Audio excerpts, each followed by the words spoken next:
Hi everyone. In this video, I'm going to be engaging with a brief clip about the priorities of pastors and churches.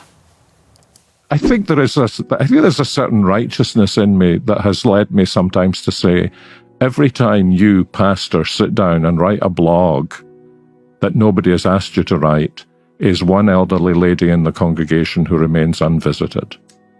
And we need to have in mind what we are really there for.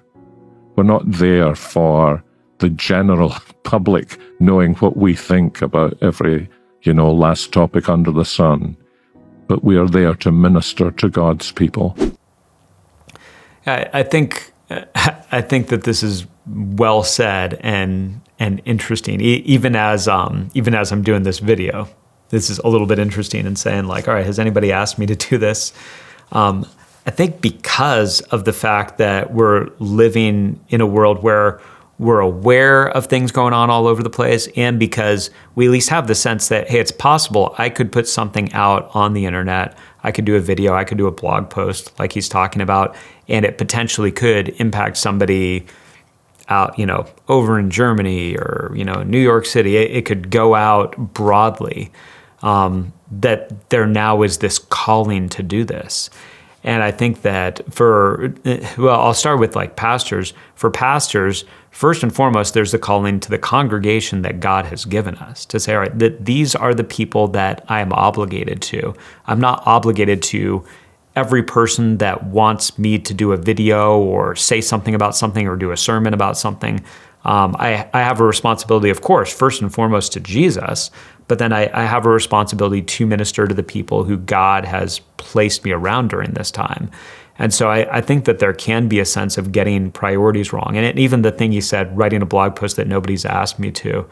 One thing that I've considered, and it's been more in the realm of sort of responding to world events or things like that going on, just to say I don't feel beholden to the idea that I need to comment on everything going on in the world, especially when I'm in a situation where it's like, hey, nobody's asked me. And if somebody does ask me on a more personal level, I can probably talk to them about it. If somebody wants to ask, hey, Israel and Hamas or, Ukraine or, what's going on in the election, I can have a conversation with them about it that might end up being fruitful.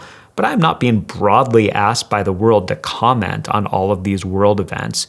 Even with what we do in a lot of these videos, we try to pick things that it's less about, well, here's what Dan thinks about this, and more like, all right, this might be an opportunity to address something that could be really helpful to people. And in particular, that could be helpful to our people in our congregation that God has called us to. There is something, and overall, I think what he's saying is really positive, and I'm certainly not against visiting widows or elderly ladies, but there is Acts 6 that talks about the idea of at the time the apostles, that they said we need to have people who are serving the needs of the congregation. Specifically, it was widows in that case. So that we, as the apostles, do not neglect the ministry of God's word and prayer. And so there were a group of men that were selected. A lot of people think this was the beginning of deacon ministry, and there's some reason to believe that that's the case. And I bring this up just to say that there is a sense in saying if you are a pastor of a church, I think you can make like a very strong case, like you are called to the ministry of God's word and prayer, which means that there's certain mercy ministries that you as an individual are not necessarily the one who is called to every one of those. There's different gifts within the congregation. So even with some of the visitations that we do, I'm involved in different things, pastoral visits, and I think that is important.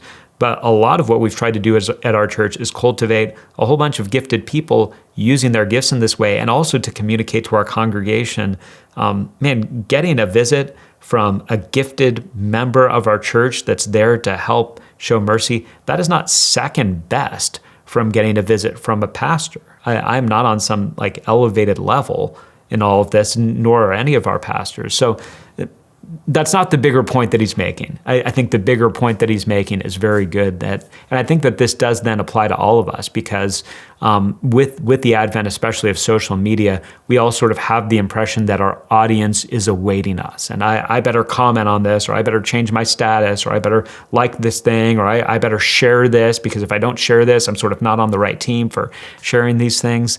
I think we all would do well instead to say, we do not have like the public waiting for us to do this. And God hasn't necessarily called us to be in that realm, sharing our thoughts on everything. Are we doing that? But we're not considering God's calling to our family, to our neighbors, to our community, to our children, to our church family, because instead we're prioritizing. My real spiritual expression is that I liked or commented or posted or shared and showed my allegiance in some way.